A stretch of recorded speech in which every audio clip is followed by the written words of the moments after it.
तो चित्रकला टॉपिक हम पढ़ने जा रहे हैं। चित्रकला, राजस्थान की चित्रकला शैलियां, ये टॉपिक हम पढ़ने जा रहे हैं।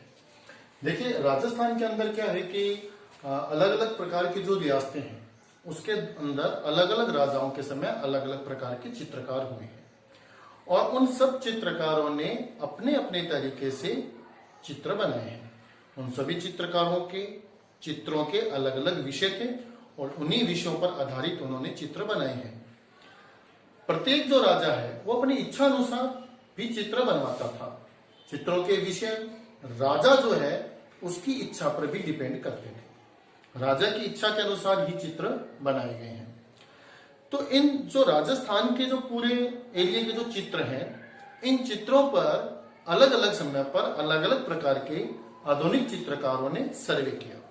ये सर्वे भारत के आजाद होने से पहले ब्रिटिश काल के दौरान भी किए गए थे। ब्रिटिश काल के दौरान ही एक सर्वे किया गया था जो 1916 में किया गया था और 1916 के अंदर जो ये सर्वे किया गया राजस्थानी चित्रकला के ऊपर, ये सर्वे करने वाला जो विद्वान था उसका नाम है आनंद कुमार स्वामी। आनंद कुमार स्वामी जो है ये हिमाचल प्रदेश के निवासी थे और हिमाचल प्रदेश के इस निवासी ने 1916 में सर्वे करने के बाद अपनी जो रिपोर्ट है पूरी वो प्रस्तुत की और रिपोर्ट जो प्रस्तुत की तो एक पुस्तक में वो रिपोर्ट लिखी गई। पुस्तक का नाम है राजपूत पेंटिंग्स। इस पुस्तक का प्रकाशन 1916 में हुआ। राजपूत पेंटिंग नामक जो बुक है इसके अंदर इसने पूरा सर्वे अपना रिकॉर्ड किया है। पूरी राजस्थान के अंदर जिस प्रकार की चित्रकला पाई गई है वो पूरे का पूरा सर्वे जो है वो इसके अंदर लिखा गया है। राजपूत पेंटिंग जो बुक है 1916 में जो प्रकाशित हुई, इस पुस्तक के अंदर इसने राजस्थान की चित्रकला को 4 भागों में विभक्त करके लिखा है। पहला जो भाग है इसको कहा गया है मेवाड़ स्कूल। 4 भागों में विभक्त किया गया है। पहला जो भाग है इसको कहा गया है मेवाड़ स्कूल। दूसरा जो पार्ट है इसको कहा गया है मारवाड़ स्कूल। आप इसको शैली भी बोल सकते हैं, परंतु मूल रूप से क्योंकि पुस्तक इंग्लिश में है तो इंग्लिश में ये नाम है मारवाड़ स्कूल। फिर है इसके बाद में तीसरा जो है उसको हम बोलेंगे ढूंढाड़ स्कूल और चौथा जो इसमें हम पढ़ेंगे उसका नाम आ जाएगा हाड़ौती स्कूल। इस तरीके से पूरे के पूरे राजस्थान की चित्रकला को 4 भागों में डिवाइड करके आनंद कुमार स्वामी जो है उसने अपना वर्गीकरण प्रस्तुत किया है। प्यारे बच्चों, अगर सीधा प्रश्न आ जाए कि राजस्थान की चित्रकला पर वैज्ञानिक वर्गीकरण करने वाला पहला विद्वान कौन सा है तो आप नाम बताएंगे आनंद कुमार स्वामी। आनंद कुमार स्वामी कहाँ का निवासी था तो आप बताएंगे हिमाचल प्रदेश का। आनंद कुमार स्वामी ने कौन सी पुस्तक लिखी? राजपूत पेंटिंग नाम से पुस्तक लिखी और इस पुस्तक का प्रकाशन कब हुआ? 1916 में हुआ। नेक्स्ट प्रश्न है, राजपूत पेंटिंग नामक पुस्तक के अंदर आनंद कुमार स्वामी ने राजस्थान की चित्रकला को कितने भागों में विभक्त किया है? तो 4 भागों में इसको मूल रूप से विभक्त किया गया है पूरे राजस्थान की चित्रकला को। अब बात यह आती है कि जो ये राजस्थान की चित्रकला है पूरी के पूरी, जिनको 4 भागों में विभक्त किया गया है, इनके अंदर प्रत्येक एक स्कूल के अंदर कुछ शैलियां आती हैं और उन शैलियों का वर्गीकरण जो है हमें वो पढ़ना है। जैसे कि मित्रों हम बात करें मेवाड़ स्कूल की, तो मेवाड़ स्कूल में आपको याद रखना है कि जो मूल शैली है उसका नाम है उदयपुर शैली। मेवाड़ स्कूल के अंतर्गत जो मूल शैली है उसका नाम है उदयपुर शैली। दूसरी इसके अंदर हम जो पढ़ेंगे उसका नाम आ जाएगा नाथ द्वारा शैली। तीसरी जो इसके अंतर्गत हम पढ़ेंगे वो आपको पढ़नी है चावंड शैली। चावंड आपको याद होगा महाराणा प्रताप ने अपनी राजधानी बनाया था। नाथद्वारा आपको याद होगा, यहाँ वल्लभ संप्रदाय की प्रमुख पीठ है सिहाड़गांव श्री नाथद्वारा के अंदर। चौथा आपको याद करना है इसके अंतर्गत आपको शाहपुरा शैली जो है वो भी आपको इसके अंतर्गत पढ़नी है और एक आपको इसके अंतर्गत पढ़नी है देवगढ़ शैली। देवगढ़ राजसमंद में है मित्रों। ये भी आपको सारे ध्यान होने चाहिए। उदयपुर जो है उदयपुर में है, नाथद्वारा राजसमंद में है, चावंड उदयपुर में है, शाहपुरा भीलवाड़ा में है और देवगढ़ राजसमंद में है। इस तरीके से ये 5 जो है वो शैलियां आपको मेवाड़ स्कूल के अंतर्गत पढ़नी है। फिर हम बात करते हैं मारवाड़ स्कूल की। देखिए मारवाड़ स्कूल के अंदर बहुत सारी शैलियां आ जाएंगी। मूल जो शैली है उसका नाम क्या है? जोधपुर शैली। मूल जो शैली है उसका नाम है जोधपुर शैली। दूसरी इसके अंतर्गत आपको पढ़नी है जैसलमेर शैली। जैसलमेर शैली। एक इसके अंतर्गत आप पढ़ेंगे बीकानेर शैली। एक इसके अंतर्गत आप पढ़ेंगे नागौर शैली। और सबसे प्रसिद्ध जो भारतीय स्तर पर प्रसिद्ध है किशनगढ़ शैली। देखिए किशनगढ़ अजमेर में है। किशनगढ़ कहाँ है? अजमेर में है। पर राठौड़ रियासत थी किशनगढ़ तो, और राठौड़ रियासत है और मारवाड़ स्कूल हम पढ़ रहे हैं तो मारवाड़ राठौड़ों की रियासत रही है, उसी हिसाब से आप इसको याद रख सकते हैं। और किशनगढ़ चूंकि अजमेर में है इसीलिए आपको याद रखना है कि स्पेशल अगर अलग से अजमेर शैली पूछा जाए तो अजमेर शैली भी आप कहां पर बताएंगे? मारवाड़ स्कूल में बताएंगे। इसके बाद में आ जाएगा ढूंढाड़ स्कूल। ढूंढाड़ स्कूल के अंतर्गत आपको आमेर शैली पढ़नी है। आमेर शैली का अध्ययन करना है। इसके अंतर्गत आपको जयपुर, क्योंकि आमेर के बाद जो राजधानी बनी वो कछवाहा वंश की जयपुर बनी, तो जयपुर शैली आपको इसके अंतर्गत पढ़नी है। इसके अतिरिक्त आपको इसके अंदर आ जाएगी अपनी अलवर शैली, वो भी इसी में पढ़नी है। ढूंढाड़ स्कूल का हिस्सा याद रखिएगा। और चौथा आपको याद रखना है इसमें शेखावाटी शैली। शेखावाटी देखिए आप लोगों को बताया होगा, शेखावाटी कहा जाता है चूरू, सीकर और झुंझुनू, तीनों जिलों का सम्मिलित रूप शेखावाटी कहलाता है। और इसके अंतर्गत एक ठिकाना है जिसका नाम है उनियारा, जो वर्तमान टोंक में है। उनियारा, तो उनियारा ठिकाना था, रियासत नहीं। उस उनियारा ठिकाने की एक अलग चित्रकला में एक अलग पहचान थी, तो इसीलिए उसकी एक अलग शैली भी बनाई गई है। और लास्ट है हाड़ौती स्कूल। इसके अंतर्गत आपको पहली शैली पढ़नी है मित्रों बूंदी शैली, और दूसरी आपको पढ़नी है कोटा शैली। हालांकि कुछ विद्वान लोग झालावाड़ शैली भी बताते हैं, पर उसका कोई विशेष विवरण हमें मिलता नहीं है। 2 मूल रूप से शैलियां आप इसमें याद कर सकते हैं। तो दोबारा एक बार पुनः आप देखिएगा, मैं दोबारा आपको बताने जा रहा हूं। Mewar school, Marwar school, Dhundhar school और हाड़ौती स्कूल, 4 स्कूलों में विभक्त किया। और मेवाड़ स्कूल के अंतर्गत कौन कौन सी शैली आ जाएगी देखिएगा? उदयपुर शैली, नाथद्वारा शैली, चामुंड शैली, शाहपुरा और देवगढ़। जबकि मारवाड़ स्कूल में आएगी जोधपुर शैली, जैसलमेर शैली, बीकानेर, नागौर, किशनगढ़ और अजमेर। और ढूंढाड़ स्कूल में आमेर, जयपुर, अलवर, शेखावाटी और उनियारा। और उसके अतिरिक्त हाड़ौती स्कूल के अंतर्गत आ जाएगी बूंदी और कोटा शैली। तो इस तरीके से हमने सभी शैलियों के जो नाम है वो पढ़ ली है। एक बार आप इसका स्क्रीनशॉट लेना चाहिए तो ले सकते हैं। आप ध्यान से इसको याद रखिएगा। अब एक एक करके एक एक स्कूल की जो बात है वो हम करने जा रहे हैं। तो आपको इसी तरीके से इसको याद करना है सारे सिस्टम को, कि कौन कौन सा स्कूल है। देखिएगा, सबसे पहले हम बात करने जा रहे हैं मेवाड़ स्कूल की। सबसे पहले हम बात करने जा रहे हैं मेवाड़ स्कूल की। और मेवाड़ स्कूल जो है उसमें सबसे पहली जो हम शैली पढ़ने जा रहे हैं वो कौन सी है? उदयपुर शैली। देखिए विद्यार्थियों, ध्यान से सुनते रहिएगा और कैसा प्रश्न आता है ये ध्यान रखिएगा। उदयपुर शैली की बात करेंगे। अब उदयपुर शैली जो है इसको आनंद कुमार स्वामी ने राजस्थान की सबसे प्राचीन और मूल चित्रकला शैली बोला है। सबसे प्राचीन अथवा मूल चित्रकला शैली। मूल चित्रकला शैली किस व्यक्ति के अनुसार? आनंद कुमार स्वामी के अनुसार। आनंद कुमार स्वामी का यह मानना है कि राजस्थान में प्रारंभिक जो चित्र बने थे वो कहां पर बने थे? उदयपुर के अंदर, यानी मेवाड़ में बने थे। परंतु वो जो मेवाड़ के चित्रकार हैं वो मेवाड़ के चित्रकार ऐसा तो है नहीं है कि अचानक से ही मेवाड़ में उनका जन्म हो गया। ये चित्रकार स्थानीय यहाँ के नहीं थे। जो उदयपुर के या मेवाड़ के प्रारंभिक चित्रकार हैं वो प्रारंभिक चित्रकार प्रारंभ में कहां से आए थे? गुजरात से आए थे। तो गुजरात से जो चित्रकार आए वो अपने साथ कौन सी शैली लेकर आए थे?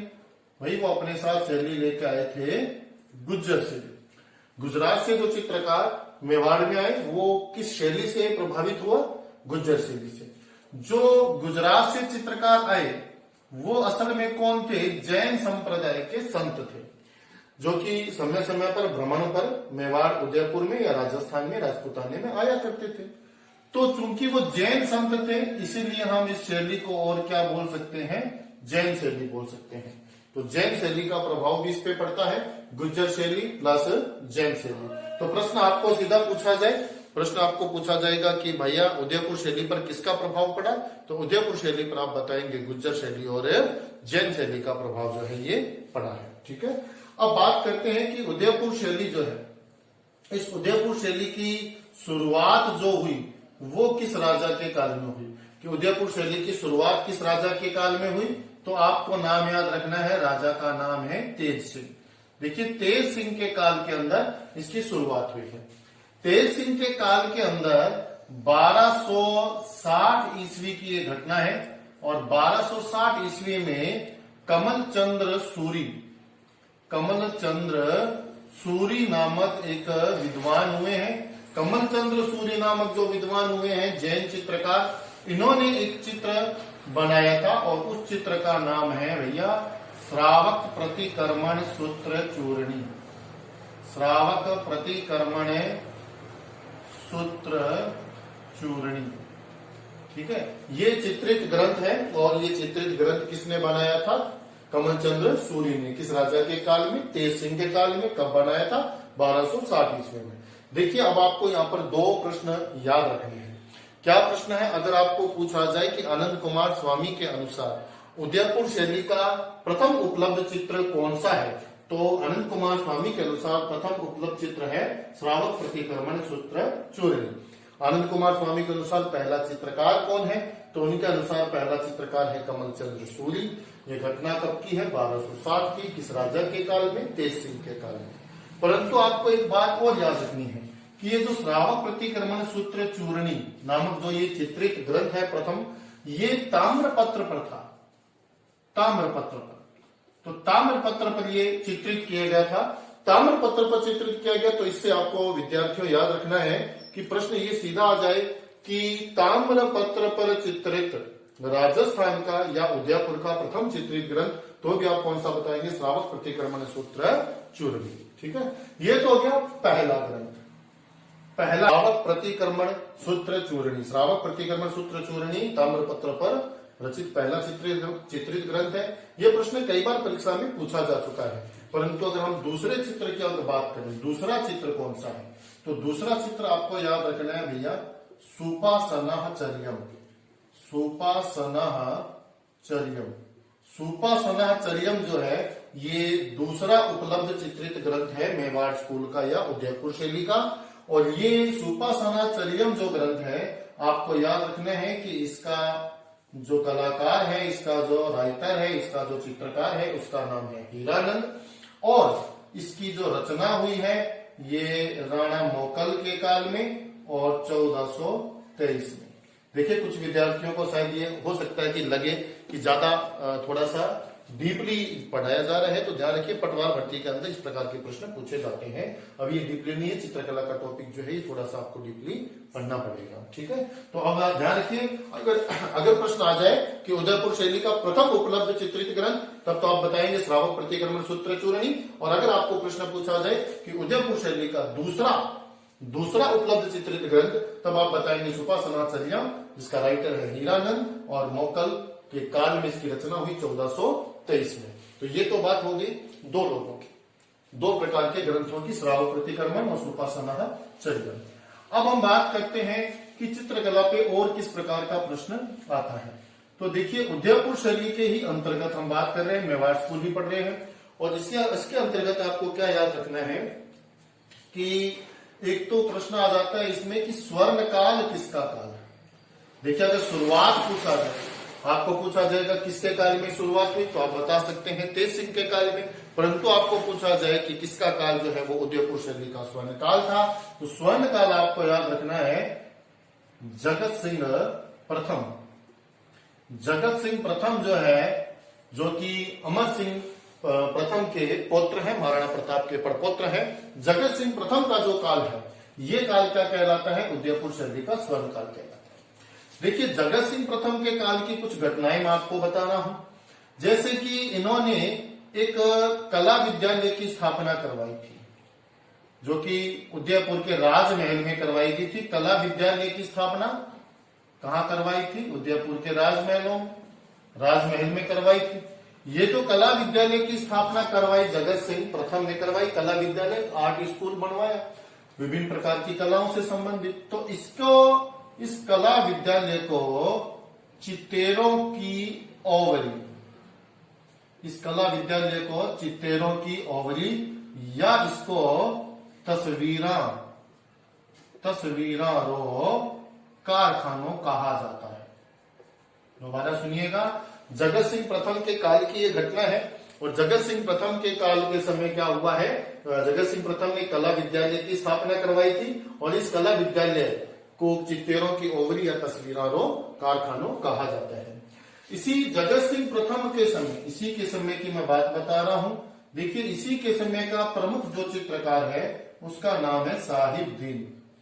तो देखिए, जब भी बात आ जाए उदयपुर शैली की तो आपको इस चित्रकार का नाम भूलना नहीं है भाई, एकदम पक्का याद कर लीजिएगा। उदयपुर शैली की बात आ जाए तो साहिबदीन नामक चित्रकार जो है वो आपको याद रहना चाहिए। देखिए, पहले हम बात करते हैं कि साहिबदीन के प्रमुख प्रकार के चित्र कौन कौन से, उन पे अपन बात करते हैं।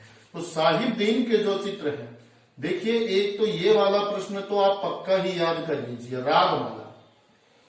रागमाला विभिन्न प्रकार के चित्रकारों ने इसको रागमाला पर चित्र बनाए हैं। लेखकों ने, कवियों ने इसके ऊपर विभिन्न प्रकार की कविताओं की, साहित्य की रचना की है। रागमाला का मतलब है कि ऐसा कोई ग्रंथ जिसके अंदर संगीत से संबंधित चित्र हो। संगीत से संबंधित, जैसे कोई गीतकार मान लीजिए गीत उसमें गा रहा है, या कोई नृत्य प्रस्तुत किया जा रहा है, किसी वाद्य यंत्र को बजाया जा रहा है, तो वो उस पर आधारित अगर चित्र बनता है, सब्जेक्ट के आधार पर चित्र बनाया जाता है, तो उसको हम क्या बोलते हैं? रागमाला। तो यहाँ साहिबदीन ने रागमाला बनाई, परंतु ध्यान रखिए, किसी परीक्षा में एक एलएस से भर्ती परीक्षा हुई थी लाइव स्टॉक असिस्टेंट की, जिसके अंतर्गत क्या था कि रागमाला का सन भी साथ में दिया हुआ था या पूछा जा गया था। तो रागमाला का जो सन है, रागमाला जहां भी मैं आपको पढ़ाऊंगा भी, वहां पर आपको रागमाला के साथ उसका सन भी याद करना है। तो रागमाला किसने बनाई और सन, हर एक शैली में बनी है ये। आपको मारवाड़ में भी मिलेगी, आपको ढूंढाड़ में भी मिलेगी, हर जगह रागमाला मिलेगी, कोटा शैली में भी मिलेगी। परंतु आपको मूल रूप से उदयपुर की रागमाला को याद रखना है कि साहिबदीन ने रागमाला बनाई थी। कब बनाई? 1628 में इस चित्र की रचना की। इसके अतिरिक्त अगर हम देखें तो इस साहिबदीन के और जो चित्र हैं, जैसे इसके अंदर आपको मिलेगा भ्रमर गीत सार, आपको मिलेगा भागवत पुराण, आपको इसके अंदर मिलेगा सूकर क्षेत्र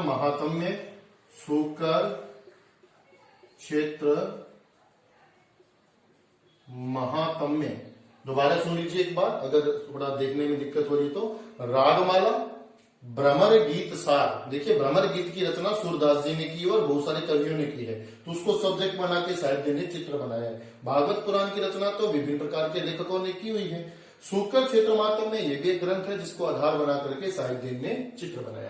पर सबसे इंपॉर्टेंट जो साहिबदीन का सबसे इंपॉर्टेंट जो ग्रंथ है, वो आपको मित्रों नाम याद रखना है, आरस रामायण। देखिएगा, आरस रामायण नामक जो ग्रंथ है, ये सबसे महत्वपूर्ण ग्रंथ है। इसका क्यों महत्वपूर्ण है आरस रामायण ग्रंथ, ये ध्यान से देखिएगा। आरस रामायण जो है, ये ग्रंथ जो है साहिबदीन ने लिखा, साहिबदीन ने चित्र बनाए, पर साहिबदीन का एक साथी आपको याद रखना है, साहिबदीन का एक सहयोगी आपको याद रखना है, जिसका नाम है मनोहर। तो साहिबदीन और मनोहर ने मिलकर के किस चित्रित ग्रंथ की रचना की थी? आरस रामायण, जो कि एक जैन रामायण है, इसकी रचना की थी। तो आरस रामायण नाम आ जाए तो साहिबदीन और मनोहर दो करेंगे। रागमाला, भ्रमर गीत सार, भागवत पुराण, सूकर क्षेत्र महात्म्य, ये नाम आ जाए तो आपको क्या करना है? साहिबदीन। तो आपको क्या बातें, दो बातें याद रखनी है कि अगर आपको पूछा जाए कि प्रारंभ किसके काल में हुआ, तो प्रारंभ तो आप बताएंगे कि तेज सिंह के काल में, और स्वर्णकाल किसका काल है ये पूछा जाए तो स्वर्णकाल किसका काल है? जगत सिंह प्रथम का काल है। और जगत सिंह प्रथम कौन है? जगत सिंह प्रथम जो है वो महाराणा प्रताप के परपौत्र हैं और अमर सिंह के प्रथम के पौत्र हैं। देखिए कई बार ये भी प्रश्न आ जाता है कि कोई भी जो राजस्थानी शैली है उस पर मुगल शैली का प्रभाव जो पड़ा वो किसके काल में पड़ा। ये भी प्रश्न पूछ लिया जाता है कि भाई उदयपुर शैली पर क्या मुगल शैली का प्रभाव था तो किस राजा के काल में ये मुगल शैली का प्रभाव पड़ा। तो सिंपल सी बात है, जिस मेवाड़ के जिस शासक ने मुगलों के साथ संधि की सबसे पहले, महाराणा प्रताप के पुत्र अमर सिंह प्रथम ने। तो अमर सिंह प्रथम जो है, अमर सिंह प्रथम का जो काल है, इस काल में उदयपुर की चित्रकला पर मुगल शैली का प्रभाव पड़ना प्रारंभ हो गया था। ये याद रखना मित्रों आपको, ठीक है। तो तीन बातें होगी, प्रारंभ पूछा तो तेज सिंह का काल है, स्वर्णकाल पूछा जाए तो जगत सिंह प्रथम का काल है, और मुगल शैली का प्रभाव पूछा जाए तो अमर सिंह प्रथम का काल है। ये आपको ध्यान में रखना है। इसके बाद देखिए एक प्रमुख शासक हुए हैं महाराणा उदय सिंह, राणा उदय सिंह, महाराणा उदय सिंह, महाराणा प्रताप के पिता और राणा सांगा के पुत्र। महाराणा उदय सिंह जो है, इनके काल के अंदर आपको कुछ चित्रित मैं ग्रंथ बता रहा हूं, वो आपको यहाँ पर याद रखने हैं। राणा उदय सिंह के समय देखिए आपको यहाँ पर याद रखना है एक ग्रंथ है जिसका नाम है कलप सूत्र। कलप सूत्र, तो इसका आपको रचनाकार या चित्रकार याद रखना है, धनसार है कलप सूत्र। इसके बाद में आपको याद रखना है इसके अंदर एक चौर पंचाशिका, चौर पंचाशिका। तो चौर पंचाशिका की बात आ जाए तो इसके लिए आप लिखेंगे विलहन। चौर पंचाशिका के लिए आप क्या लिखेंगे, विलहन लिखेंगे। एक इसमें आपको जो याद करना है वो याद करना है भागवत पुराण का पारिजात अवतरण। भागवत पुराण का पारिजात अवतरण, ठीक है। ये देखिए चित्र भी है और यह चित्रित ग्रंथ कह सकते हैं, एक ही बात है। और इसका जो रचनाकार है उनका नाम है नाना राव, नाना राव। तो देखिए राणा उदय सिंह के समय आपको ये तीन चित्रकारों के नाम याद रखने हैं, धनसार, विलहन और नाना राम। धनसार का चित्रित ग्रंथ है कलप सूत्र, विलहन चौर पंचाशिका, नाना राम का भागवत पुराण का पारिजात अवतरण। ये तीन बातें आपको महाराणा उदय सिंह के टाइम याद रखनी है। तो एक बात याद रखना, महाराणा उदय सिंह के समय के चित्रित ग्रंथ है। इसके बाद अगर हम बात करें महाराणा उदय सिंह के बाद, तो महाराणा उदय सिंह के बाद में आपको याद रखना है संग्राम सिंह द्वितीय, एक शासक हुए हैं, संग्राम सिंह सेकंड, ठीक है, संग्राम सिंह द्वितीय। तो संग्राम सिंह द्वितीय के समय आपको फिर दो चित्रित ग्रंथ याद रखने हैं। एक का नाम है बिहारी सत्सई, बिहारी सत्सई। तो बिहारी सत्सई नाम आ जाए तो इसका चित्रकार, हालांकि बिहारी सत्सई बिहारी ने लिखा, पर इसको आधार बनाकर चित्र किसने बनाए, चित्रित ग्रंथ है जगन्नाथ, नाम याद रखेंगे आप। जगन्नाथ नामक चित्रकार किस राजा के काल की घटना है, संग्राम सिंह द्वितीय की। दूसरा आपको यहां पर याद रखना है एक कलीला दमना, कलीला दमना। क्या है भैया कलीला दमना? कलीला दमना चित्रित ग्रंथ है, कलीला दमना। कलीला दमना जो चित्रित ग्रंथ है ये पंचतंत्र का फारसी अनुवाद है। पंचतंत्र ग्रंथ का नाम आपने सुना होगा। पंचतंत्र जो ग्रंथ है उस पंचतंत्र ग्रंथ की रचना किसने की थी? पंचतंत्र ग्रंथ की रचना विष्णु शर्मा ने की थी। विष्णु शर्मा ने ये जो ग्रंथ लिखा था भाई, ये किस भाषा में लिखा था? ये लिखा गया था संस्कृत भाषा में। पर जो विष्णु शर्मा का संस्कृत भाषा में लिखा हुआ पंचतंत्र ग्रंथ है, इसका विभिन्न लेखकों ने, विभिन्न विद्वानों ने अलग अलग भाषाओं में इसका जो है अनुवाद किया है। परंतु ऐसा ही एक अनुवाद कलीला दमना के नाम से भी है, और कलीला दमना के नाम से भी अनुवाद बहुत सारे राइटर्स ने किया है। परंतु यहां पर आपको एक नाम याद रखना है, और वो नाम क्या है? नूरुद्दीन, ठीक है।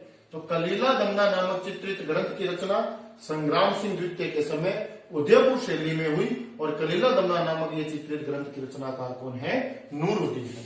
देखिए कई पिछले एग्जाम आप देखेंगे सेकंड ग्रेड आदि वगैरह, तो उनके अंदर चित्रकारों के नाम पे प्रश्न पूछा गया है। तो देखिए जब आप चित्रकारों के नाम याद करें तो हो सके तो साथ साथ आप उनके चित्रों के नाम भी याद कर लीजिए, उनके चित्रित ग्रंथ भी याद कर लीजिएगा। तो ये आप साथ में याद कर सकते हैं। ध्यान रखिएगा, मैंने कुछ बातें आपको बताई हैं। राणा उदय सिंह के 3 बताए हैं ग्रंथ, राणा उदय सिंह के टाइम के और संग्राम सिंह के टाइम के 2 ग्रंथ आपको याद रखने हैं, कलीला दमना और बिहारी सस्से। इसके बाद में क्या प्रश्न बनता है और क्या प्रश्न बनता है उस पर अपन चर्चा करते हैं। देखिए उदयपुर शैली की बात चल रही है। इसके बारे में आपको क्या याद रखने हैं कि इसके सब्जेक्ट क्या है, किन विषयों पर ज्यादातर इन लोगों ने चित्र बनाए हैं चित्रकारों ने। देखिए भगवान कृष्ण की लीलाओं पर भी चित्र बने हैं उदयपुर शैली के अंदर।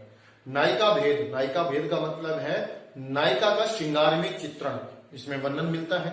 रागमाला की हम बात कर चुके हैं अभी, रागमाला का चित्र मिलता है। और उसके अतिरिक्त 12 मासा का मतलब होता है 12 महीनों का वर्णन किसी ग्रंथ में हो तो उसे 12 मासा कहते हैं। और 12 के 12 महीनों के जो महीने हैं उनको चित्र के रूप में प्रस्तुत करना 12 मासा चित्र कहलाता है। तो ये सब जो है ये सब्जेक्ट किसके रहे हैं, उदयपुर शैली के सब्जेक्ट ये रहे हैं। इसके बाद में कई बार प्रश्न आता है कि नायिका जो चित्रण है, ये देखिए ज्यादातर तो राजस्थान के अंदर नायिका चित्रण लगभग एक जैसा, पर थोड़ा सा तो इसमें फर्क है। वो ये है कि नायिका की जो आंखें हैं इनके ऊपर कई बार प्रश्न पूछा जाता है। प्रत्येक चित्रकार ने अपने यहाँ नायिका के चित्र बनाते समय उसमें आंखों का वर्णन उसने अलग से प्रस्तुत किया है। तो अगर आपको प्रश्न पूछा जाए कि उदयपुर शैली की नायिका की आंखें कैसी थी, तो यहां पर आपको प्रश्न याद रखना है कि आंखें कैसी थी, मीन जैसी। मीन मतलब मछली, मीन जैसी आंखें थी। मीन जैसी आंखें जिसकी होती है भैया उसको बोलते हैं मीनाक्षी। ध्यान रखिएगा, तो मीनाक्षी का मतलब होता है मीन जैसी आंखों वाली। तो मछली जैसी आंखें जो है वो उदयपुर शैली की नायिकाओं की एक विशेषता है। फिर कई बार पूछा जाता है कि भैया रंग कैसा इसमें दिखाया गया है, किन प्रकार के रंगों का प्रयोग उदयपुर शैली में ज्यादातर मिलता है।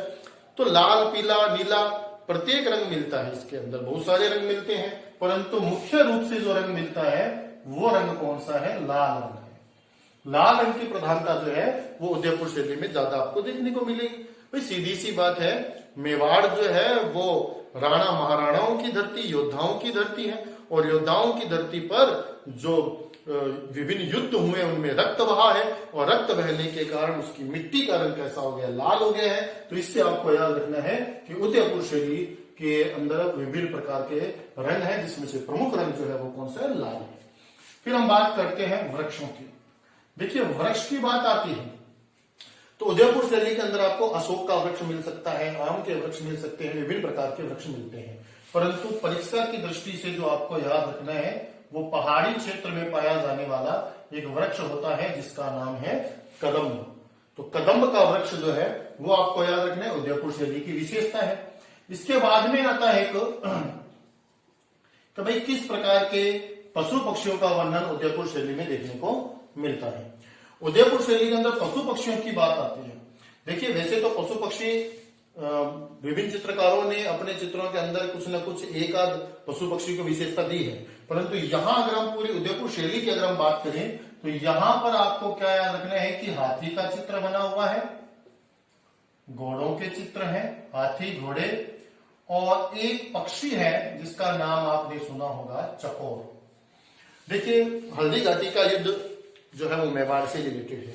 तो हल्दी घाटी के युद्ध में हाथी भी था, ठीक है, ये आपने पढ़ा होगा। हाथी भी थे युद्ध के अंदर, घोड़े भी थे, चेतक, ठीक है, हाथी राम प्रसाद, पीर प्रसाद। चकोर पक्षी होता है जिसको हम चकवा चकवी के नाम से भी जानते हैं। चकवा चकवी पशु पक्षियों में हाथी, घोड़े, चकोर एक पक्षी होता है जिसको हम चकवा चकवी के नाम से भी जानते हैं। चकवा चकवी के नाम से भी इसको जाना जाता है। तो इस तरीके से आपको 4 ये तथ्य आपको याद रखने हैं। आंखें पूछे तो मछली जैसी, मछली कहां पाई जाती है, पानी में, झील में, मीठे पानी में। मीठे पानी की सर्वाधिक झीलें कहां पर है, उदयपुर में। उदयपुर के मीठे पानी की झीलों में मछली ज्यादा है, इसलिए नायिकाओं की आंखें कैसी, मछली जैसी हैं। रंग कैसा है, रक्त लाल, तो लाल रंग। वृक्ष कैसा है, कदम्ब है। पशु पक्षी कैसा है, हाथी, घोड़े और चकोर है। तो इस तरीके से ये उदयपुर शैली की कुछ बातें हमने की हैं। ये मूल बातें ये आपको भैया याद रखनी है। और नेक्स्ट जो है मेवाड़ स्कूल की अगली जो शैली हम पढ़ेंगे भी भैया, अगली शैली का नाम है नाथद्वारा शैली। नंबर 2 पर हम पढ़ने जा रहे हैं नाथद्वारा शैली। कहा है भैया नाथद्वारा? नाथद्वारा जो है वो राजसमंद में है, ठीक है। आपने सुना होगा एक संप्रदाय है जिसका नाम है वल्लभ संप्रदाय, जिसका जन्म जो है वल्लभ संप्रदाय का वो उत्तर प्रदेश के अंदर हुआ। उस तरफ वृंदावन में, काशी में हम पढ़ते हैं वल्लभाचार्य जी की नाम हमने सुना है। वल्लभाचार्य के पुत्र विट्ठलनाथ का नाम हमने सुना है, जिन्होंने अच्छाप कवि मंडल की स्थापना की थी, ठीक है। तो वल्लभाचार्य जो है उन्होंने तो उत्तर प्रदेश के अंदर अपना केंद्र बनाया, परंतु बाद में वही केंद्र जो है वो राजस्थान में राणा राज सिंह के समय बना। राणा राज सिंह ने जो है उन्हें सिहाड़ गांव की भूमि दान में दी, और जहां पर आज वर्तमान में श्री नाथद्वारा मंदिर बना हुआ है, जो वल्लभ संप्रदाय की राजस्थान में प्रमुख पीठ है। तो उसी नाथद्वारा के अंदर जो चित्र बने हैं उन पे अपन बात कर रहे हैं, उसी से संबंधित ये शैली है नाथद्वारा शैली।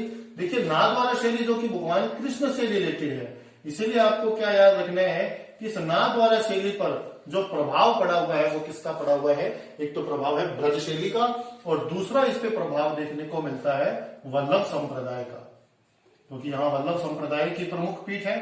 तो आपको प्रश्न पूछा जाएगा कि ब्रज शैली और वल्लभ संप्रदाय का प्रभाव राजस्थान की किस शैली पर देखने को मिलता है? तो सर्वाधिक जो प्रभाव है वो नाथद्वारा शैली पर देखने को मिलता है। देखिए नाथद्वारा शैली जो है इसकी चाहे तो आप शुरुआत पूछ लीजिए कि भाई शुरुआत किसके काल में हुई, चाहे आप इसका स्वर्णकाल पूछ लीजिए, दोनों में से कोई भी प्रश्न बन सकता है। तो शुरुआत और स्वर्णकाल ये दोनों आपको याद रखने हैं कि राणा राज सिंह का काल है। राणा राज सिंह, देखिए राणा राज सिंह मेवाड़ का वो शासक है जिस राणा राज सिंह ने राज प्रशस्ति का निर्माण करवाया राजसमंद झील के किनारे। नौचौकी पाल पर संस्कृत भाषा में मेवाड़ का इतिहास रणछोड़ भट्ट के माध्यम से लिखा। इतिहास में आप पढ़ते हैं ये सारी बातें। राणा राज सिंह वो है जो औरंगजेब से विवाद हुआ था चारुमती को लेकर के, तो ये बातें आप इतिहास में भी पढ़ेंगे। तो राणा राज सिंह जो है इसका काल जो है वो क्या कहलाता है? नाथद्वारा शैली का स्वर्णकाल कहलाता है। इसके बाद में आपको क्या पढ़ना है कि इस नाथद्वारा शैली के अंदर प्रमुख रूप से किस विषय पर आधारित चित्र बने हैं। सिंपल सी बात है भाई कि जब कृष्ण से रिलेटेड है, भगवान कृष्ण से, तो इसके अंदर बाल गोपाल के चित्र बने हुए हैं। इस शैली में आपको क्या मिलेगा? बाल गोपाल विषय पर आधारित चित्र बने हुए हैं। आपको याद रखना है कि श्रीनाथ जी के विग्रह का मतलब होता है अलग अलग प्रकार की छवि, ठीक है। तो श्रीनाथ जी के विग्रह के चित्र बने हुए इसके अंदर।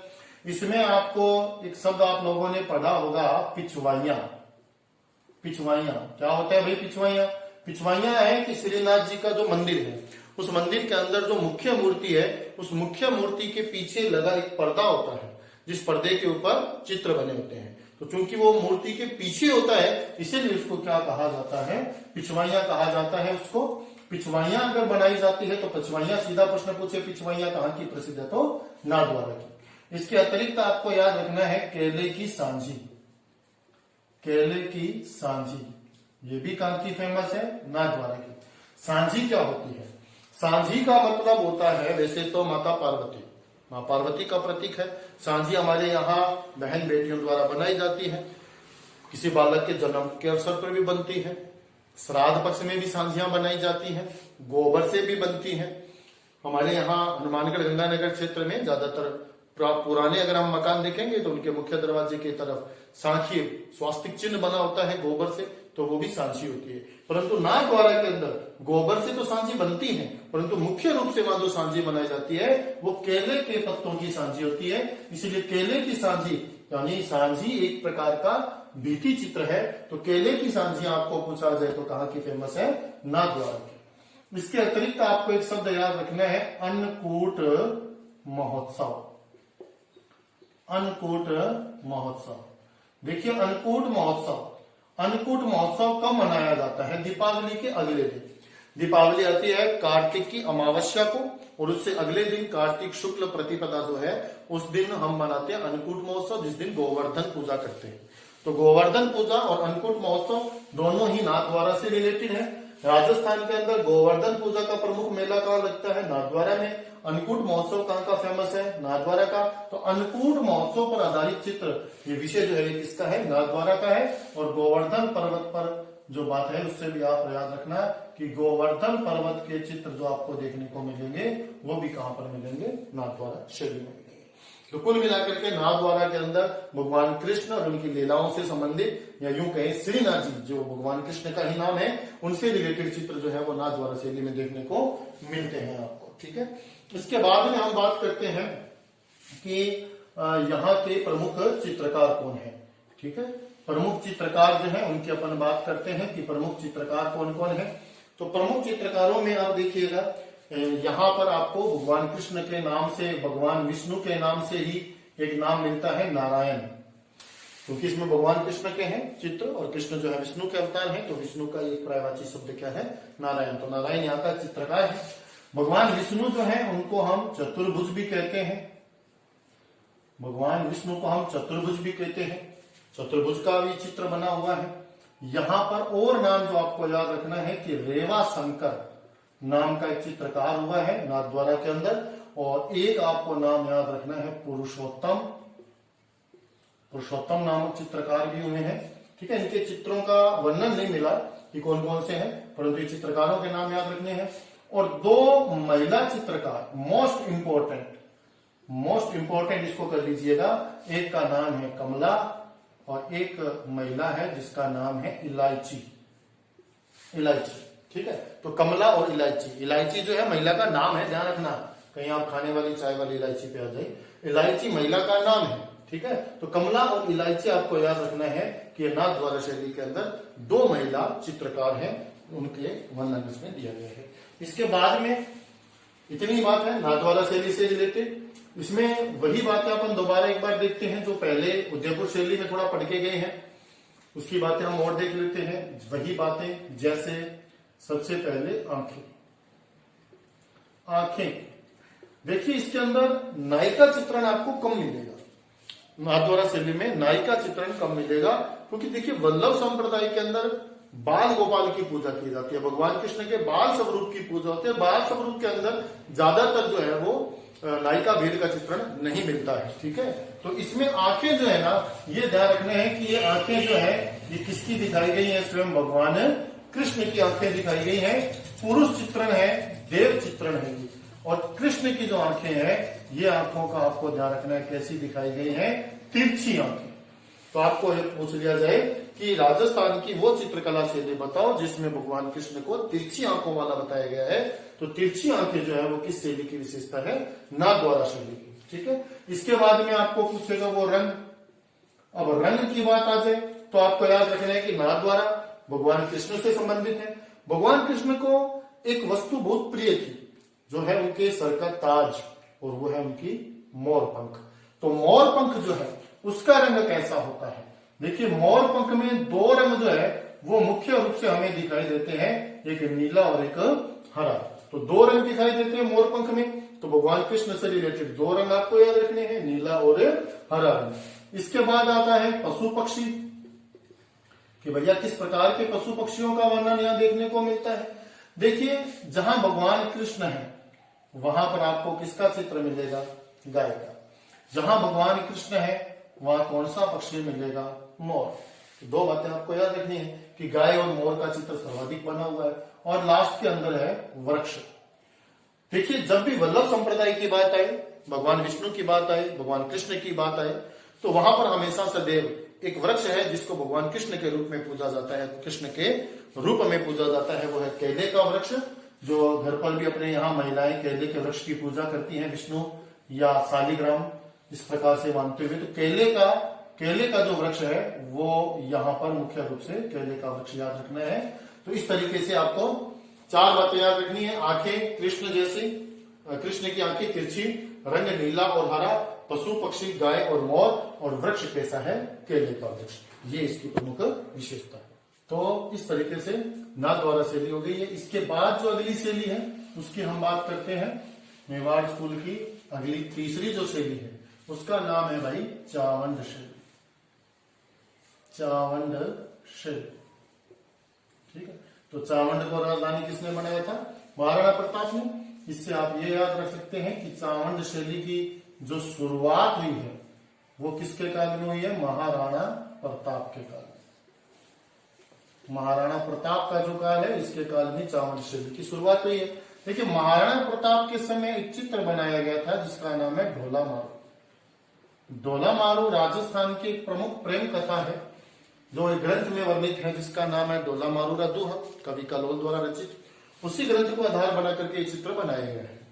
तो ढोला मारू नामक एक चित्र की रचना हुई महाराणा प्रताप के समय। इसके चित्रकार का मूल रूप से वर्णन मिलता नहीं है, परंतु ये ढोला मारू जो चित्र है ये वर्तमान में कहाँ है? तो ये प्रश्न अगर आ जाए तो वर्तमान में ये राष्ट्रीय संग्रहालय में है। और राष्ट्रीय संग्रहालय कहाँ पर है? दिल्ली में। राष्ट्रीय संग्रहालय दिल्ली के अंदर ये ढोला मारू चित्र जो है ये वहां पर संरक्षित है। अगर पूछा जाए चावंड शैली का स्वर्णकाल, तो स्वर्णकाल आपको याद रखना है किसका काल है? अमर सिंह प्रथम का काल।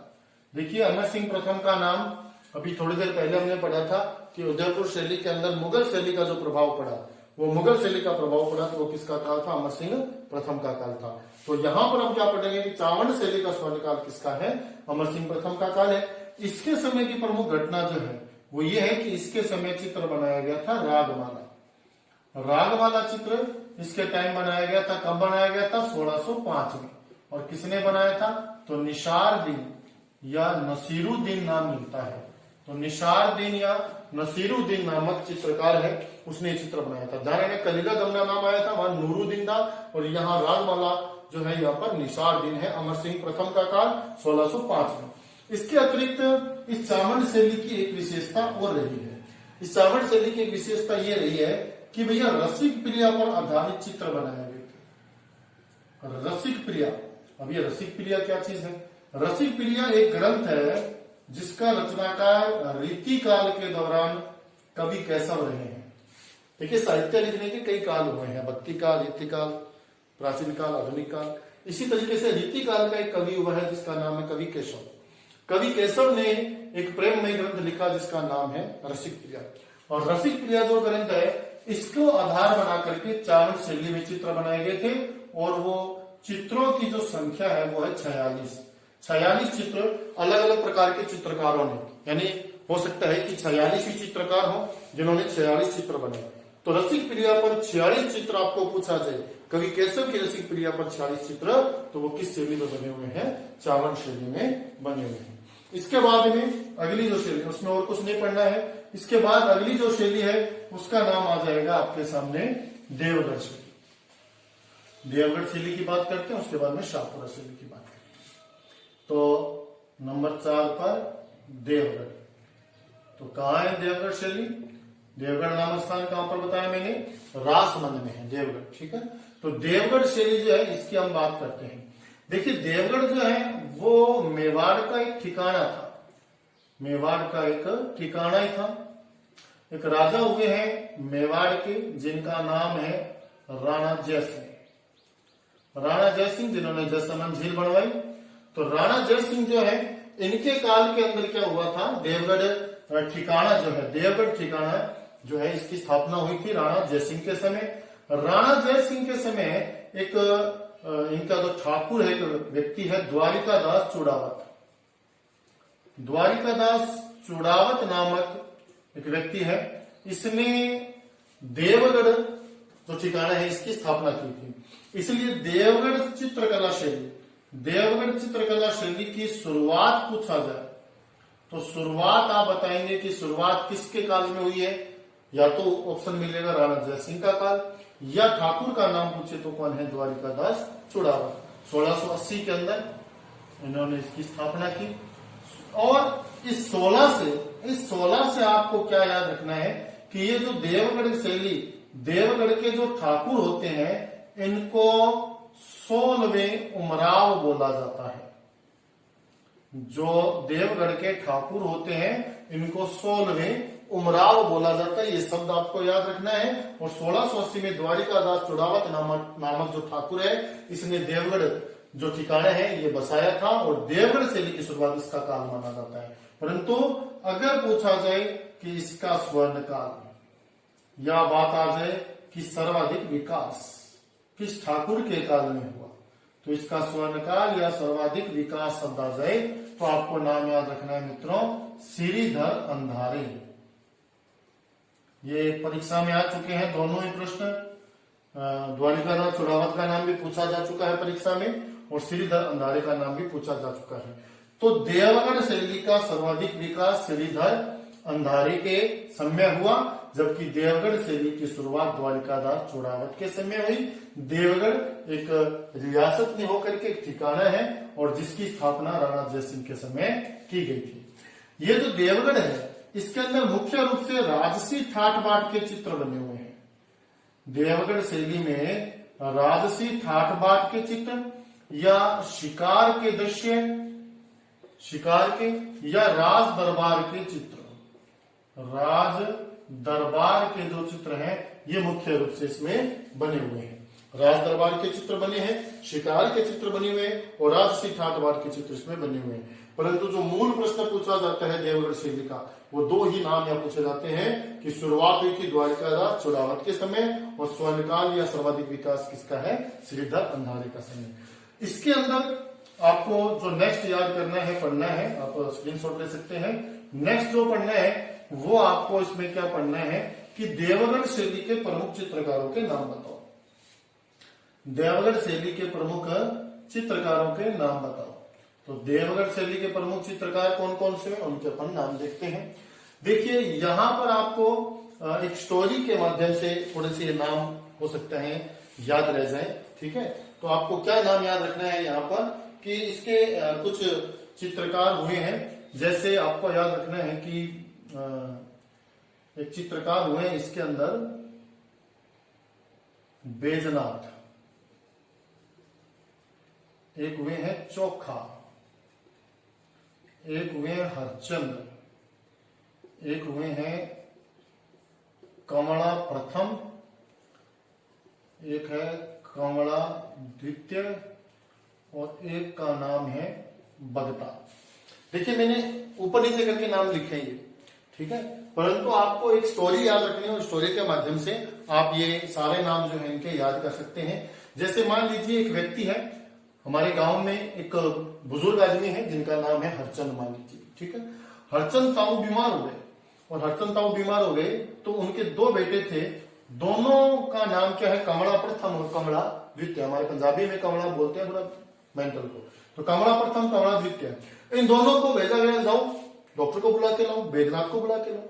तो दोनों भगते भगते गए, यानी भागते भागते गए और भगते भगते भागते भागते बैजनाथ के पास पहुंच गए। बैजनाथ ने आके हरचंद ताऊ को दवाई दी तो हरचंद ताऊ एकदम क्या हो गया, चोखा, ठीक है। तो इससे आप ये याद कर सकते हैं कि बैजनाथ, चोखा, हरचंद, कमला प्रथम, कमला द्वितीय और बगता, ये चित्रकार हैं देवगढ़ शैली के, ठीक है मित्रों। कोशिश की है मैंने आसान भाषा में आपको समझाने की। काफी सारा डाटा है ये चित्र शैली के इस टॉपिक के अंदर। लास्ट जो है इसके अंदर मेवाड़ स्कूल का लास्ट जो शैली है उसकी हम बात करते हैं, और उस शैली का नाम है भैया शाहपुरा शैली। शाहपुरा शैली, तो शाहपुरा शैली, शाहपुरा कहाँ है, भीलवाड़ा में। शाहपुरा शैली के अंदर आपको एक ही बात याद रखना है कि ये जो शाहपुरा नामक स्थान है ये फड़ चित्रण या पड़ चित्रण के लिए फेमस है।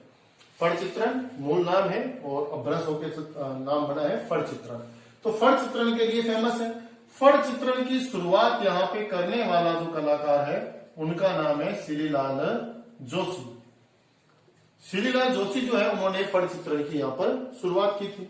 फड़ क्या होता है, एक बड़ा पर्दा होता है जिसपे किसी भी देवी देवता के जीवन चरित्र का वर्णन होता है, उसके जीवन चरित्र के चित्र बने होते हैं उसके ऊपर, उसको हम फड़ बोलते हैं। और फड़ चित्रण के अंदर आपको क्या याद रखना है यहाँ पर कि एक तो ये जो फड़ चित्रण होता है, इस फड़ चित्रण की विशेषता ये है कि इसमें रंग होता है। तो नायक जो है, नायक जो होगा, जो देवतागण होगा, और एक होगा खलनायक, यानी राक्षस वगैरह भी इसमें या कोई शत्रु दिखाया गया होता है।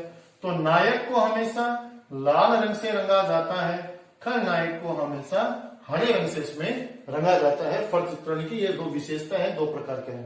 परंतु जो भी किसी देवता की सवारी होती है, कोई अश्व वगैरह, कोई ऊंट वगैरह, तो वो सवारी जो है उसको मूल रंग में या वास्तविक रंग में रंगा जाता है, वास्तविक रंग में। जैसे मान लीजिए पाबू जी की फड़ है, तो पाबू जी की जो घोड़ी है उनका नाम था केसर कालवी और उसका रंग कैसा था, काला रंग था। तो पाबू जी की फड़ बनाएंगे तो उनकी घोड़ी का रंग कैसा दिखाएंगे, वास्तविक रंग यानी काला रंग दिखाएंगे। कहते हैं कि ये जो फड़ है, ये फड़ जाती है जब जीर्ण शीर्ण हो जाती है, जब खंडित हो जाती है, तो इसको पुष्कर जी में विसर्जित किया जाता है, जिसको बोलते हैं फड़ ठंडी करना। तो इस तरीके से ये फड़ चित्रण की बात आ जाए तो यहाँ पर आपको याद रखना है कि शाहपुरा शैली जो है वो फड़ चित्रण के लिए फेमस है। विभिन्न प्रकार की फड़े राजस्थान में फेमस है, जैसे पाबू जी की फड़ है, देव नारायण की फड़ है, और इसके अतिरिक्त आपको इसमें रामदेव जी की फड़ मिल जाएगी। विभिन्न प्रकार की फड़ देवताओं से संबंधित मिलेगी। फड़ चित्रण का जो ये टॉपिक है ये मैं आपको हस्तकला के अंतर्गत पढ़ाऊंगा। और अभी फिलहाल आगे चल रहे हैं। नेक्स्ट जो स्कूल जो हम आपका बनाने जा रहे हैं उसका नाम क्या है, मारवाड़ स्कूल।